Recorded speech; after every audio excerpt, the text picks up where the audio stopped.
आज हम लोग पढ़ेंगे वाली फॉर्मूला।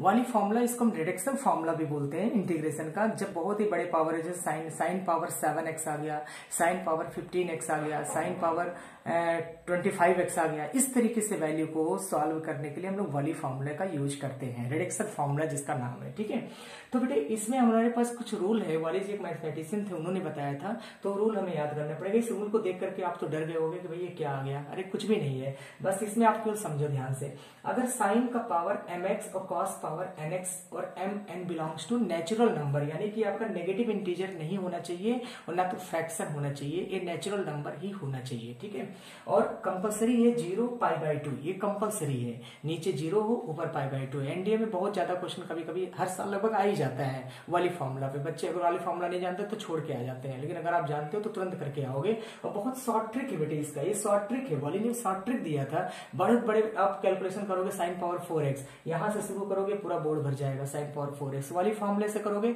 चुटकियों में कर दोगे 5 सेकंड के अंदर। ठीक है, तो ये फॉर्मूला बड़ा हेल्पफुल है आप लोगों के लिए, ध्यान देना है आपको।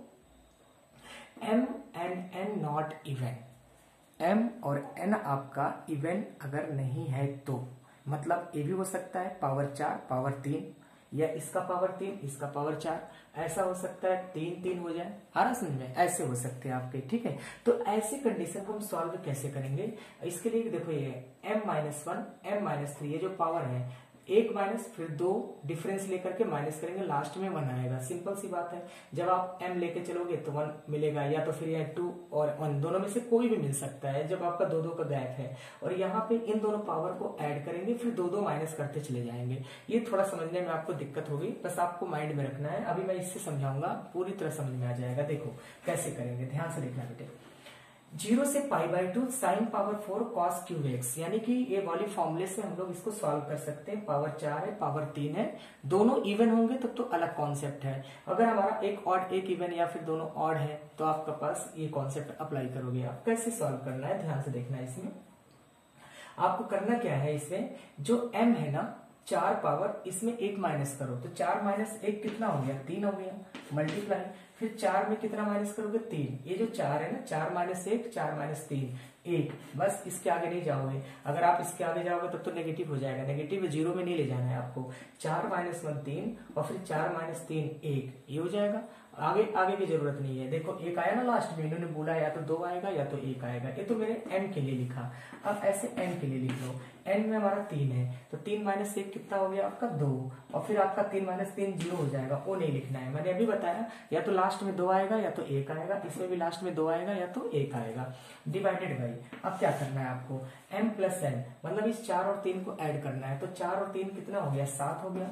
अब इसमें फिर 2 माइनस कर देना है, 7 में 2 माइनस करेंगे तो 7 माइनस 2 कितना हो जाएगा, 5 आ गया। अब बेटे यहाँ पे 7 में से फिर 4 माइनस करोगे, 7 में से 4 माइनस करोगे तो 3 आएगा।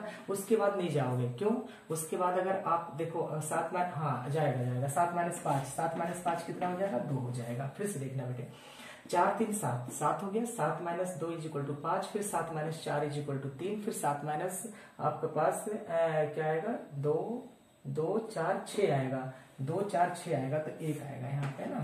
7 माइनस 6, 7 माइनस 6 कितना होगा, 1 होगा। ठीक है बेटे, फिर से देखना, ये हो गया 7, 7 माइनस 2 5, 7 माइनस 4 3, इसके बाद जो आएगा m प्लस n माइनस 6 आएगा, तो 7 माइनस 6 इज इक्वल टू 1 हो गया। जब इसको आप सॉल्व करोगे तो आपको पता है 3 3 कट गया, और ये आ जाएगा आपका 2/35 आ गया, 2/35, ये आपका आंसर आ गया। ठीक है, 1 मिनट कुछ मिस्टेक हुआ है शायद, 312 2/35, 2/35 हो गया। ठीक है बेटे, तो 2/35 हमारे पास इस तरीके से ये रिजल्ट दे दिया। चलो अगर मान लो अगर यही इवन होता, क्या होता, इवन, इवन का मतलब यहाँ 4 लिख दे, यहाँ पे मैं 4 लिख दूं।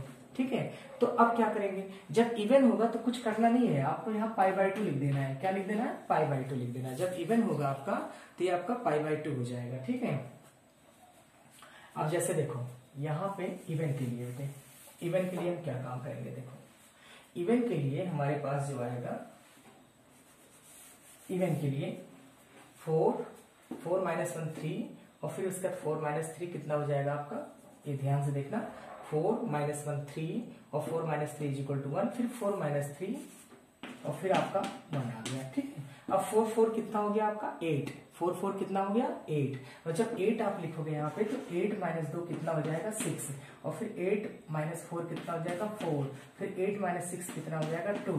इस तरीके से आपके पास जाएगा। और आएगा नेक्स्ट आएगा आपका क्या आएगा 6, फिर उसके बाद 8, तो 8 माइनस 8 आपका 0 हो जाएगा, वहां तक नहीं जाना, 0 नेगेटिव में नहीं ले जाना है आपको, ये हो जाएगा। ये आपके कब के लिए, जब m और n दोनों हमारे इवन होंगे, जब m और n दोनों इवन होंगे, और लास्ट में आपको लिखना है π/2, क्या लिख देना है π/2, ये लास्ट में हो जाएगा। अब देखो जो कैंसिल हो रहा है उसे कैंसिल कर दो आप, 3 2 जा 6 हो जाएगा, और आपका कुछ कैंसिल होगा और नहीं कैंसिल हुआ है ना, तो आपका ये हो जाएगा 3π डिवाइडेड बाई 8 2 जा 16, 16 2 जा 32, 32 4 जा 128, तो 3π डिवाइडेड बाई आ जाएगा आपका 128, 128। इस तरीके से आपका ये हो गया। ठीक है, नेक्स्ट क्वेश्चन हम लोग अभी आते हैं।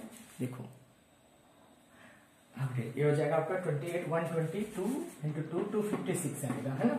8 हो जाए 16 4 32 256 256 हो जाएगा। ऐसे हम लोग साइन पावर m का अभी हम नेक्स्ट पढ़ते हैं, साइन पावर m और कॉस पावर n का कॉन्सेप्ट। ध्यान से देखना बेटे, आपके पास जैसे 0 से π/2, ये 0 होना कंपलसरी है, π/2 होना कंपलसरी है। साइन पावर nx और कॉस पावर nx दोनों के लिए सेम फॉर्मूला होगा आपका, ये चीज ध्यान रखना है आपको। अगर n इवन है, जैसे इससे पहले वाले में प्रोडक्ट वाले में मैंने बताया था कि π/2 कर देंगे, ऑड होगा तो मल्टीप्लाई 1 हो जाएगा, बस इतना ही। जैसे पहले था वैसे अब है, कोई फर्क नहीं है। -1 -3 5 नीचे भी हमारा ऑड इवन के पावर के फॉर्म में बढ़ेगा, यहाँ पर हमारे पास ये होगा। n ऑड होने की वजह से लास्ट में 1 आएगा, यहाँ 2 आएगा, और इवन होने की वजह से लास्ट में यहाँ पे 1 आएगा, यहाँ पे 2 आएगा, है ना। कोई भी इवन नंबर है बेटे तो आपका लास्ट में 1 आएगा, यहाँ 2 आएगा, ऑड होगा तो यहाँ 2 आएगा, यहाँ 1 आएगा। अब जैसे आपका साइन पावर 4x, ये आपका क्या है इवन है, तो इवन के लिए आप ये फॉर्मूला यूज करोगे। सिंपल क्या करना है आपको, 4 - 1 आपका 3 आ जाएगा, 4 - 1 3 आ गया, फिर 4 - 3 कितना आ गया 1 आ गया। इसके बाद नहीं जाओगे बेटे क्योंकि नेगेटिव आ गया आपका, नेगेटिव में नहीं पहुंचना है आपको। फिर आप यहाँ पुट करोगे 4, और 4 - 2 कितना हो गया 2, फिर 4 - 4 0 होगा, नहीं लिखोगे आप, बस इतना ही लिखोगे, और इंटू π/2 लिख दोगे। अब आपका आंसर आ गया 3π/4 2 जा 8 2 जा 16, 3π/16 हो गया। देखो कितनी आसानी से हो गया, नहीं तो इसी क्वेश्चन को आप कम से कम एक पेज लगा दोगे। ठीक है, तो इस तरह से वाली फॉर्मूले से हम लोग क्वेश्चन निकाल लेते हैं। एनडीए एयरफोर्स में आपके क्वेश्चन ही पूछे जाते हैं, तो बहुत ध्यान से देख लेना। कोई भी डाउट होगा बेटे तो जरूर बताना, लाइक और सब्सक्राइब जरूर करवा देना। Thank you.